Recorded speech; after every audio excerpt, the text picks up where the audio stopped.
like to let you know that our breakfast, which is the biscuits and gravy, was donated by the Fort Riley Knight of Columbus.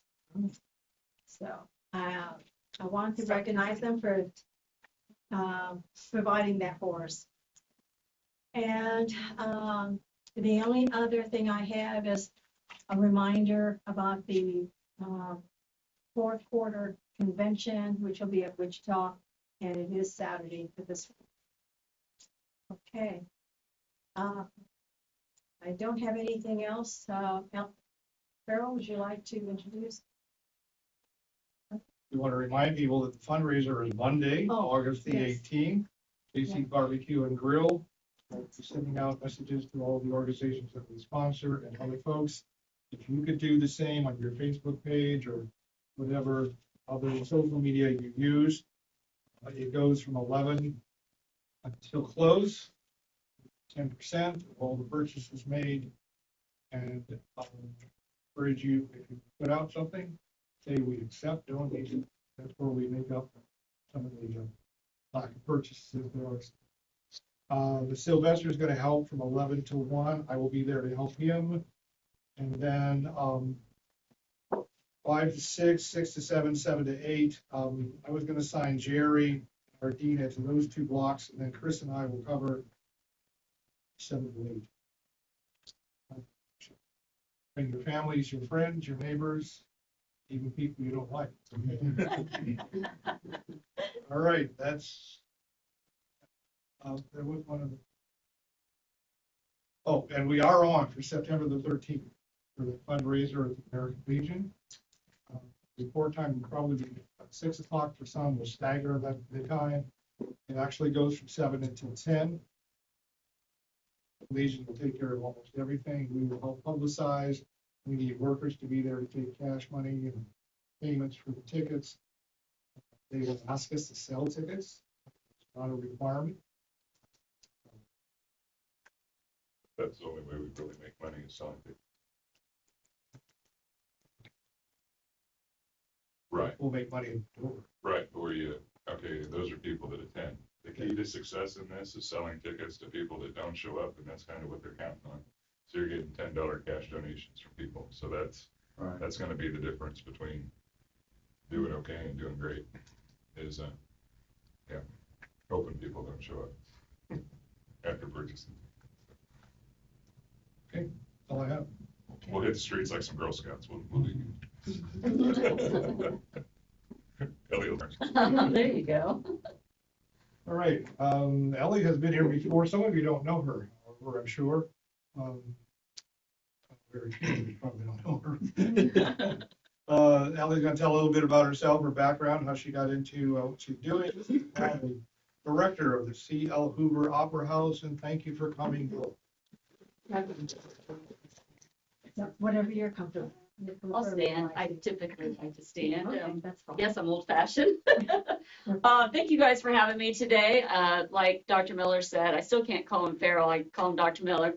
I'm Melly Dillon. I'm the new director of the C.L. Hoover Opera House, and really excited to be able to be here today to tell you a little bit about what's going on within the walls of the Opera House. A little bit about myself. I'm a lifelong resident of Junction City. Dr. Miller hired me 37 years ago in the school district and took a chance on me then. And then the Opera House position came open, and then Ron Johnson took a chance on me, I guess, as part of the board. And so I retired from the school district, and I'm doing this full time, and I'm really enjoying it. Kind of my background lead me into the Opera House. I was a dance coach for over 20 years at the high school. I led a lot of organizations within the high school. And then I've been very active with Junction City Little Theater for about the last 12 to 15 years and led that organization as a president for 6. And that's an all-volunteer program. So my activity with that really helped me get in line for this, as well as all of the other things that I've done previously. But I'm here today to kind of talk to you about the Opera House and its history and what we have in store for you this year. As many of you know, maybe not, the Opera House was built in 1882. I just recently returned from the National Convention in Pittsburgh. We are a very old opera house. A lot of them were built in the late 20s, the 1920s. So ours is very unique. It was built with about $12,000 back in 1882. 1898, there was a catastrophic fire. Interior of the building was completely destroyed. The citizens decided that they needed this building, so 6 months later, it was erected again, and it stands as it is today. Throughout the years, it went through many different renovations, from different names to different types of what was happening inside the walls of the Opera House. 1949 was its last renovation before its newest one, and it became a movie theater, which a lot of the 80s kids and 70s and 80s kids knew as a colonial theater and seeing movies in there. And some of the documentation says 1982, some says 1983 of when it closed, and then it remained closed for over 20 years. And then Fred and Dorothy Bramlage had bought it, and they sold it to the city, and a group of concerned citizens said, we need to redo this building. And so the Junction City Opera House Incorporated was formed, and the rest is history. They had the funds, or they raised the funds, and it is how it is today. We just finished, I didn't, but my predecessors just finished a brand new state-of-the-art education program academy on the east side of the building. So now we house actually the main portion, the center portion, and then our new Munson Education building, which houses our students and our Junction City Little Theater, Junction City Arts Council, and we have 2 little ballrooms up there. So I'm excited to talk to you about our season for the year. It's a season in motion. We selected that because it's our goal to make what's happening within the walls of the Opera House something for everyone. So we're going to be in motion all year long. We just our year last Saturday night with Shades of Buble and a kickoff with our friends of Opera House. It was a great success. Had a lot of great involvement with that. Friday night, we have a comedian coming in, Jeff Leeson, and I do have 2 free tickets for the event, so you can draw and have someone come. You guys might be lucky today, and come and see our comedian on Friday night. He has been at the Opera House prior, but he was asked to come back, and then the scheduling kind of was a little wonky, so we got him back on Friday.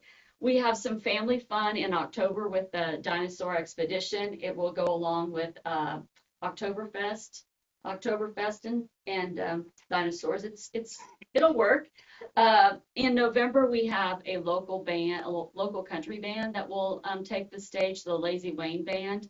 They're from Abilene, and they opened for Miranda Lambert in Country Stampede in Kansas City, so we're excited to host them. In December, we have First ID Band welcoming back to the Opera House. We're excited for that, as well as a lot of hometown Christmas events that we will be partnering with. January, we have, I know everyone here knows Seals and Croft from the 70s. Just by chance, something came through my email, and Seals and Croft 2 was the headline. And so I thought, let me look into this. So the music of Seals and Croft was easy rock, folk rock, that kind of thing in the 70s. So we will host Seals and Croft 2 in January, and that is actually Dan Croft's daughter and Dan Seals' cousin. So we're excited for that show. We think it'll be a great event. And then probably I'm most excited about is March. We're going to have a little Motown in March. And we're excited to be able to bring Uptown from Epic Entertainment. And we tried to get them to kick off our season, but they were totally booked. So we're excited for them to be coming. And then in October, we'll continue our lobby series. And we're going to have a speakeasy jazz group from Manhattan. It's a local group. Hopefully creating an experience for our people coming in the doors Instead of just watching something, we're going to make it an event for everyone. And amongst all of those things, we have a lot going on in the Opera House. We have a lot of people don't know or know that the interior resident companies within the Opera House are all 501s, all have their own boards, but they reside inside the Opera House, and we are happy to have them inside. One of those companies is Junction City Little Theater. They will produce 4 shows this year. The opening show will be in September, and that will be Carole King, the Carole King musical. And then they have White Christmas in December. In February, they have Private Lives, which is just a straight play. It's only 5 people in it. I'm looking forward to seeing that. And then in April, they will end their season with Rock of Ages. So lots of great shows for Junction City Little Theater. The Optimist Club also sponsors the youth program, the summer stage program. They had about 125 youth participate in that this last summer, and the walls of the Opera House were very, very alive. The second group we have, or the second company we have, is Junction City Arts Council. If you haven't been inside the Opera House, come in every day. We're open 10 to 4. They have beautiful art galleries, art for sale. They have wonderful student classes that they offer, as well as we are bringing back the adult classes back into the Opera House. We're excited. I believe actually this coming month, they will have their first adult class back in the Opera House. With the renovation of the Munson Education Building, their education or their adult classes had to kind of go off site. So we're happy to bring them back into the Opera House. And then our third company is Junction City Community Band. They host free concerts every Sunday in the month of June. And this past year was my first year really attending them.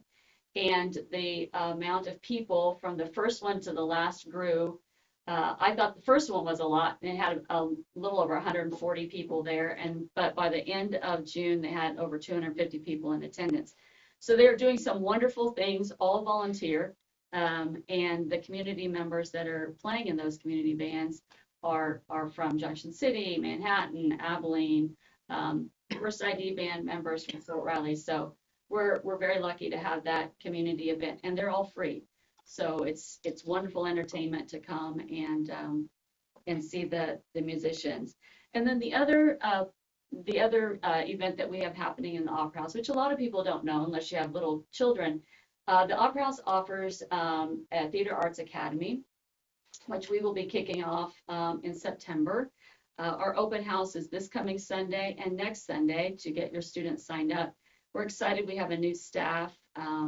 We have a whole rock and roll theme happening for the year. They'll do 2 presentations, one in the fall, one in the spring. And we're excited about that. Hoping to have about 100 students be involved with that. And we've got a great group of adults heading that up, and very, very diverse in their offerings. And so we're excited about that. Thank you guys for having me today. Again, it was fun to be able to share with you what's happening. We are committed. I am committed to making sure that legacy of entertainment, our civic pride and community alive and well in Junction City. This not too long ago, we hosted back in the Opera House, Acoustic Junction. And someone made the comment that the Opera House is really the people's house, and I couldn't agree more. It's a cornerstone of Junction City. And it's our job to make sure that everyone feels welcome walking in the doors. And we sure hope that you have time to come through the doors of the Opera House and meet our staff. Our staff is wonderful. Couldn't do it without them.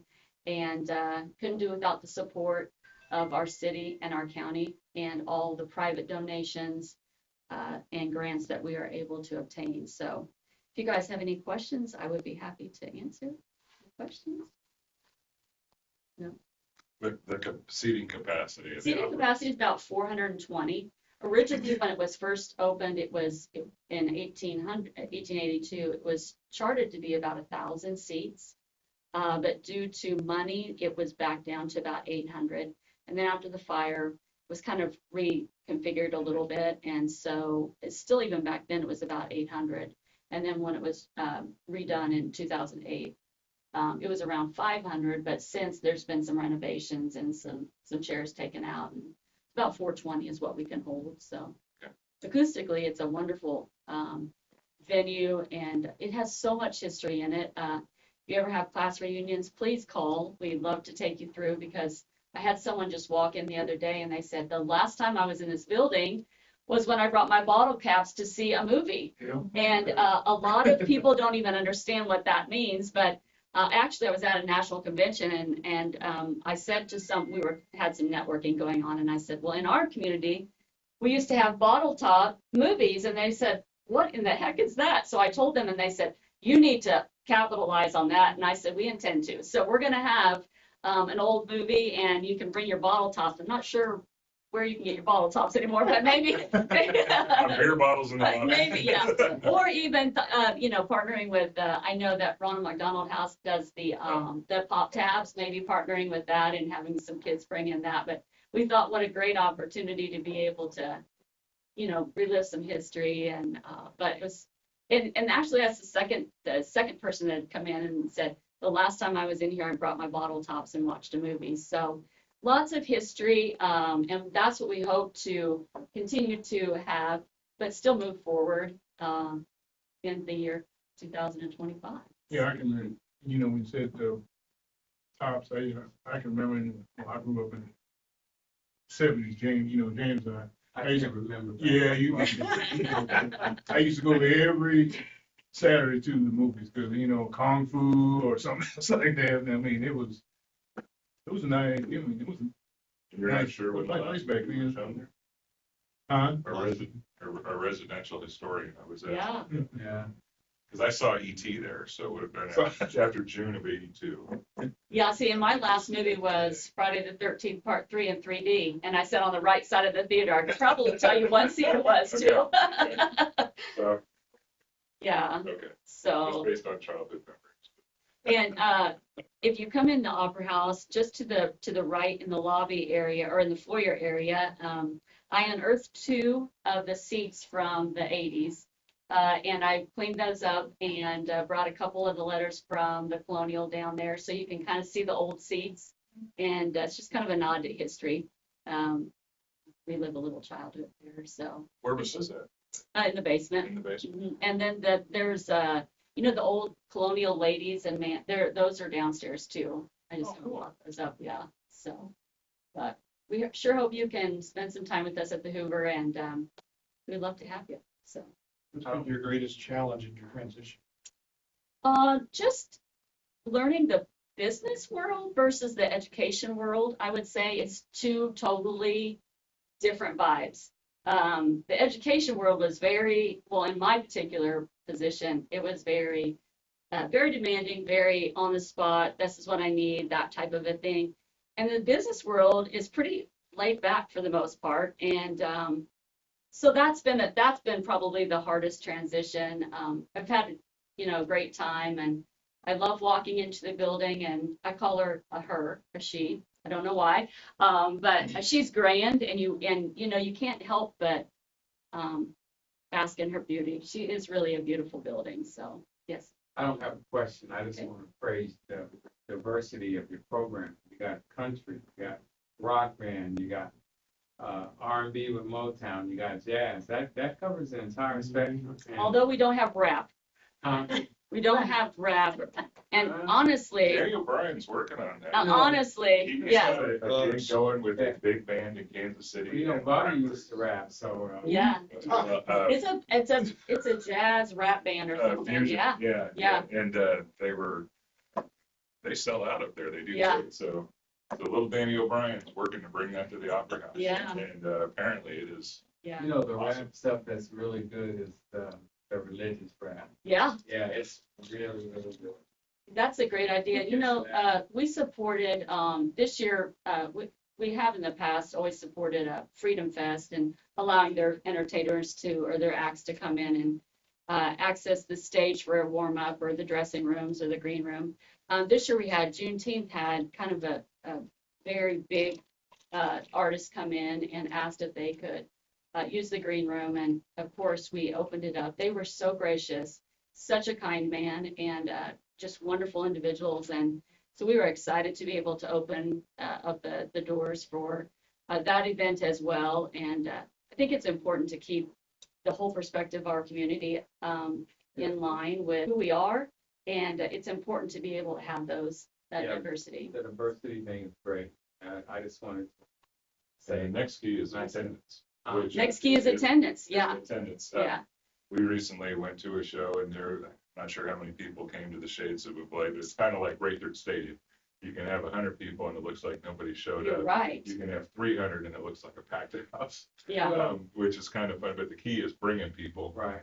And I that's, go to the kids theater, the Mhm. ones that they perform in, and it's That's absolutely amazing. that's a packed house. And then you're lucky, if you don't get there early, you're not gonna get a seat. Yeah. Their performances. yeah, And sadly, some of the shows that cost money, you go Yeah. and you're kind of disappointed that, there's only Yeah. this many people here and it's quality entertainment. Yes, it is. Yeah. And way cheaper, and it's not like you had to drive to Kansas City. Yeah, I had a lot of kids from the Boys and Girls Club in one of those plays. Yeah. And everybody just kept, come on, Mr. Russell, come see us. And I was like, well, I got to do it to support the kids. But I was just absolutely amazed. I was mad because I didn't realize those kids, they were like a different kid and singing, Ekhorn's little girl. oh, yeah. Goodness. She's I- the next Taylor Swift. Yeah, and Ron is absolutely correct. The best word of mouth is from you all, from the citizens of Junction City. And our venue holds 420, and you think, oh, that's not really a whole lot. But if you compare it to like local venues, and I'm comparing it more like to like community theater type areas.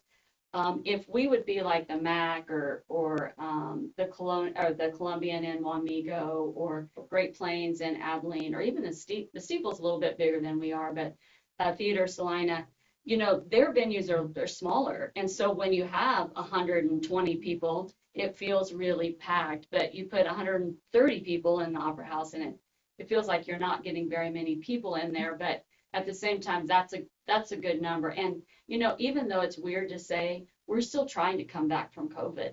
We really are. Even live theater is still trying to come back from COVID. So the best form of advertisement is for me to get out to talk to all of you and for you to also get out and talk Bring a about friend. it. Yeah. Yeah, for sure. So. Ellie, can you tell us, for example, the Seals and Crofts group that's coming, what does it cost to get people like that to get?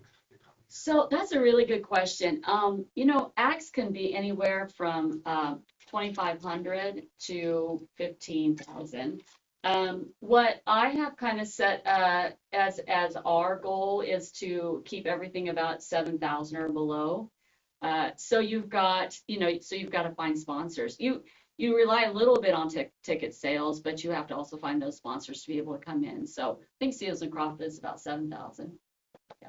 So that's about the going rate right now to bring somebody in, and then you have to house them, which the Hampton Inn does a wonderful job with being able to support us there. And you have to feed them, house them, and so, which is wonderful to do because the guys from Shades of Buble were just very gracious and love the venue and love the people. I don't know what they expected when they walked in Little Junction City, Kansas, but I think they quickly found out that it was a community that was very accepting of anything. And the crowd, in what I haven't seen in a long time, is how much the crowd really interacted with them. And that was really nice to see. So, but you have to bring quality acts in. And sometimes you're booking these people, like I booked them on a whim. I didn't know them from Adam. I had and so sometimes you have to go with your gut and do your homework and make sure that you're making good choices. So When you're researching this, do you have little clips that you get to watch? yeah, and then I have about 25 emails a day on different acts that want to come to our venue. And that's not an exaggeration. I look at my email, I'm like, oh my gosh, look at all these emails. So, but yeah, and reviews. You look at a lot of reviews, and those are the ones that kind of tell you how they are. The Seals and Crofts too, and the Uptown, Motown group coming in.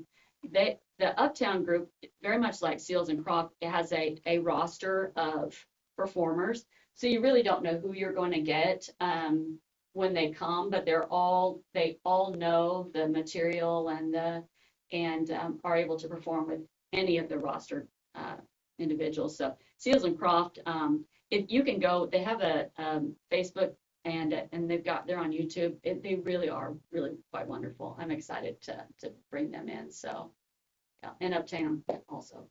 They had a big band experience this year with a performer. Steve Scheninger. Scheninger. Oh my gosh, he was so, you guys were, yeah.